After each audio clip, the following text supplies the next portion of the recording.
Assalamualaikum warahmatullahi wabarakatuh. Salam sejahtera untuk kita semua. Salam sehat. Apa kabar teman-teman?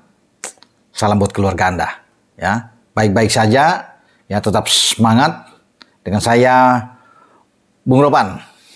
Oke, akhir-akhir ini memang perhatian itu tertuju dengan banyak berita lah, ya, tentang ada yang nyinyir, ada yang tidak suka dengan proses naturalisasi atau pemain-pemain diaspora kita yang banyak berdatangan, yang sudah mengangkat ya pamor tim nasional kita jauh lebih baik ya secara peringkat dari 173 174 sekarang bergeser ke 129. Ini luar biasa loncatan yang baik di peringkat dunia FIFA ya. Kita bagus ya di kualifikasi satu-satunya negara ASEAN ya yang sekarang masih bertahan di putaran ketiga pra Piala Dunia. Zona Asia, kita masuk di grup C, sudah tahu lah teman-teman semua. Grup ini ya kan bagus-bagus ya, Jepang, Arab Saudi, Australia, Bahrain, Cina. Kita sudah melakukan 2 pertandingan bahkan tidak terkalahkan.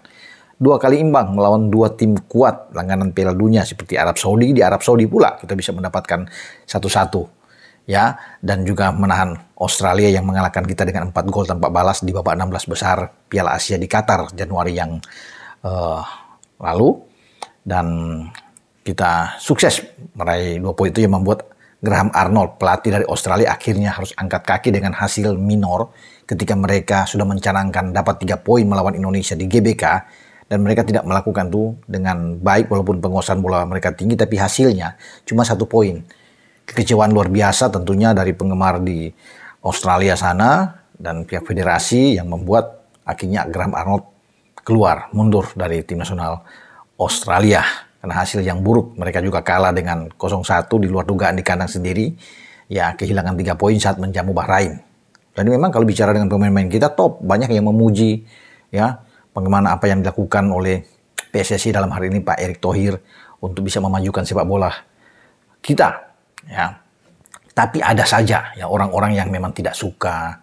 Kemudian tiba-tiba muncul berbicara seakan-akan sok tahu semua tentang sepak bola ya. Pasti teman-teman sudah tahu ya sebelum-sebelumnya kan ya, bagaimana dengan Pak Peter Gontar, Rocky Gerung, itu semua bicara lah tentang sepak bola kita ketika kita sedang bagus-bagusnya dan ikut menyoroti soal naturalisasi lah. Ya sekarang mereka itu dari mana kok baru muncul sekarang ya? Kenapa nggak dari dulu-dulu tuh naturalisasi itu banyak juga ya, mulai dari di era Pak Nurdin Halid ya, kemudian masuk lagi ke sininya ada Pak Johar Arifin itu ya, udah datang Edi Rahmayadi, ya muncul Pak Iwan Bule, ya sekarang baru ke Pak Erick sekarang jadi sorotan. Karena Pak Erick itu baru 1 tahun lebih ya setelah Februari 2023 diangkat menjadi ketua umum PSSI dan sekarang sudah cepat sekali loncatan itu. Kita sudah sukses menyelenggarakan Piala Dunia U17 berlangsung dengan baik, dapat pujian dari FIFA, Gianni Infantino. Ya, sohibnya Pak Erick itu tadinya kan kita menjadi tuan rumah di U20 tapi gagal ya, hanya mungkin 1-2 bulan tuh akhirnya tidak berhasil ya. Kita tahu semua lah jalan cerita, tidak perlu saya ungkapkan di sini. Tapi kesininya ketika seiring dengan masuknya Jai, sebelumnya kan kita tahu bersama ada Ivar ya, Nathan Cho, kemudian masuk lagi Justin Hubner sana, ada Rafael Struijk yang ikut ya, sekarang ada Calvin Verdong, Tom Hai, Ragnar dan Martin Pas. Wah, orang ramai berbicara.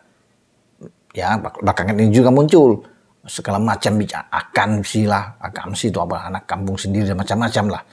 Yang orang memang seakan-akan kok saya lihat ini mengganggu aja konsentrasi. Ada yang tidak suka. Sekarang ya kalau perjalanan memang harus fair aja, jujur. Ada yang tidak suka dengan STY, pasti. Ada yang tidak suka dengan kepengurusan PSSI saat ini, dengan Pak Erick juga sebagai ketua umum, pasti banyak yang juga tidak suka. Ya, jadi sampai kapan kita akan maju kalau begini terus? Mestinya kan bersatu, ya kompak mendukung PSSI, mendukung tim nasional. Yang sekarang lagi bagus, bukan mencerca, bukan nyinyir yang ada, yang macam-macam yang muncul.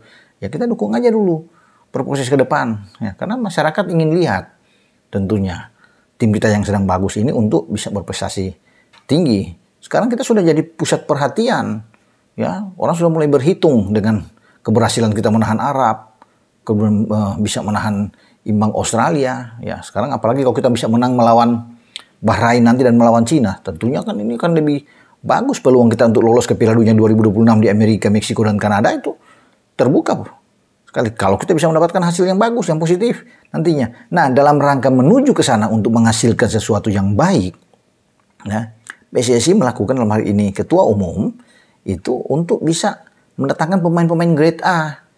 Karena ini program jangka pendek yang dia yang bisa untuk dilakukan ini. Harus pemainnya sudah matang.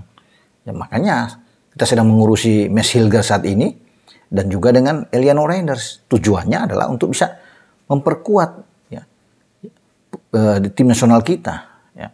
Dan pasti untuk Oktober lagi kita akan mendatangkan pemain-pemain yang bagus. Sampai untuk bertanding melawan Jepang dan Arab Saudi pada November ketika kita menjadi tuan rumah di tanggal 14 dan tanggal 19 November. Bukan tidak mungkin ada pemain-pemain depannya akan masuk, ada gelandang lagi akan masuk, karena itu kan yang dibutuhkan.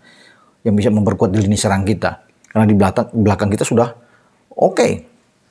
Ketika kita bisa mendapatkan hasil yang baik, ya pada tahun 2025, ya kita akan menjamu Bahrain, ya menjamu China, kita akan pergi ke Jepang dan akan pergi ke Australia.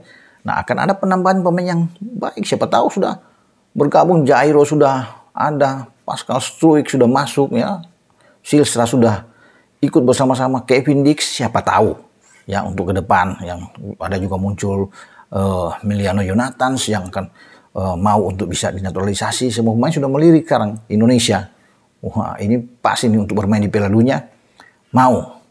Nah, buat Pak Erik ya pesan saya maju aja Pak Erik, nggak usah terganggu ya dengan macam-macam info yang bermunculan tentang ini. Yang penting fokus aja ya untuk memajukan sepak bola nasional. Pasti banyak juga teman-teman para netizen ya penggemar sepak bola Indonesia akan berada di belakang untuk bisa mendukung Pak Ketua Umum. Juga bagi STY tim nasional, pemain-pemain jangan terpengaruh. Dan saya rasa memang ini sudah banyak tahu pemain-pemain kita yang sudah menjadi warga negara Indonesia lagi saat ini dengan nasionalisme mereka yang sangat tinggi sudah tahu dengan kabar ini. Ada pro kontra yang muncul ya dengan mereka, tapi luar biasa mereka tetap fokus saat ini ya, karena memang sudah mendapatkan semacam ya wejangan tentunya motivasi dari STY, dari Pak Erik untuk sudah fokus dulu sekarang, maju jangan terpengaruh. Dukungan dari pemain-pemain kita juga yang bermain di Liga 1 terhadap mereka yang sekarang sudah menjadi warga negara Indonesia sangat baik. Rizky dan kawan-kawan terus bisa memompa kami Indonesia itu pasti ya, tidak ada lagi bicara dengan hal-hal yang lain karena sudah diambil sumpah secara lebih, dan mereka berjuang untuk merah putih dan lihat saja bagaimana perjuangan mereka kan luar biasa.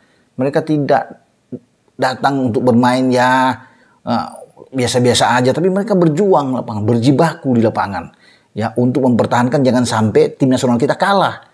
Dan itu sudah mereka lakukan dari babak pertama, babak kedua, ya mengalahkan Vietnam 2 kali berturut-turut di kualifikasi putaran kedua kan luar biasa tanpa kebobolan lagi. Biasa Vietnam kita sulit mengalahkannya.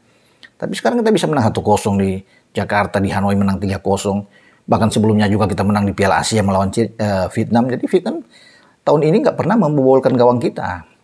Apalagi kita sudah punya penjaga gawang itu masih dengan Hernando. Yang sekarang kita sudah punya Martin Pas, lebih kuat lagi, ya.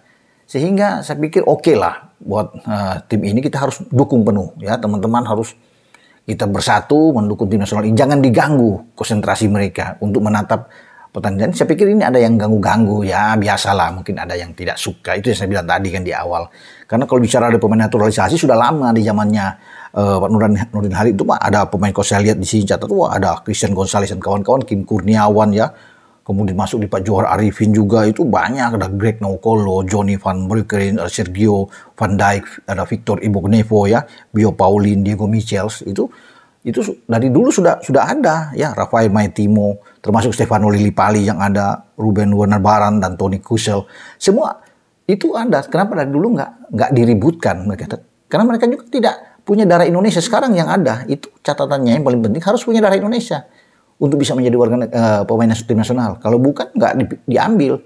Kan ini bagus. Mereka punya kakek nenek orang Indonesia, ayah ibu orang Indonesia, wajar punya hak yang sama untuk bisa membela Indonesia di pentas internasional, khususnya cabang sepak bola. Dan ketika masuk di Pak Iwan Bule juga kan ada 4 ya, Mark Klok dan kawan-kawan itu, Sandy Walsh itu masuk di kloter itu, termasuk dengan Jordi Amat dan Said Batinama. Ya, Pak Erik sini yang masuk ada 9 orang. Yang saya bilang tadi ada Ivar, ada Rafael, ada Sandy. Bukan Sandy sudah di sebelumnya ya. Ada Ivar, kemudian ada Nathan Cho, ada Jay Ises. Semua yang kita lihat ya. Bisa Rafael, Tom Hai, Ragnar, ya, Calvin Verdong terakhir yang masuk, ada Martin Paz juga sekarang akan menyusul Mes dan Eliano. Jadi memang kalau bisa dilihat ya oke, kalau apa yang dibuat oleh PSSI ya, dengan mendatangkan pemain-pemain ini ya, kita akan tunggu nantinya siapa lagi yang akan datang untuk bisa memperkuat tim nasional kita, karena ini kebutuhan tim nasional. Bukan berarti tidak melihat pembinaan usia dini, kan semua sekarang beralasan usia dini lah, pembinaan ini tetap ada. Itu menjadi prioritas bagi PSSI juga untuk membenahi. Tapi sekarang untuk tim nasional, jangka pendeknya ke sana, harus ada pemain-pemain yang bagus untuk mengangkat performa kita yang lebih baik lagi. Dan mereka sudah membuktikan ini. Makanya yang diperlukan kita saat ini adalah dukungan dan support dulu habis mereka. Soal kesananya nanti kita evaluasi. Kalaupun nanti akan ada gagal, kita evaluasi semua ke depan. Tapi sekarang kan harus kita backup habis. Ya. Sekarang kalau mereka lolos Piala Dunia, apa mau dibilang lagi? Ya, apakah akan nyinyir lagi muncul ya orang-orang yang di luar? Ya, bagi saya ya sekali lagi saya pikir tetap fokus buat tim nasional ya, jangan sampai terganggu dengan berita-berita yang minor ini. Pak Erik tenang saja, banyak yang akan mendukung tentunya. STY tetap fokus juga untuk melatih tim nasional Indonesia. Oke, dengan saya Bung Ropan berbicara di sini. Ciao.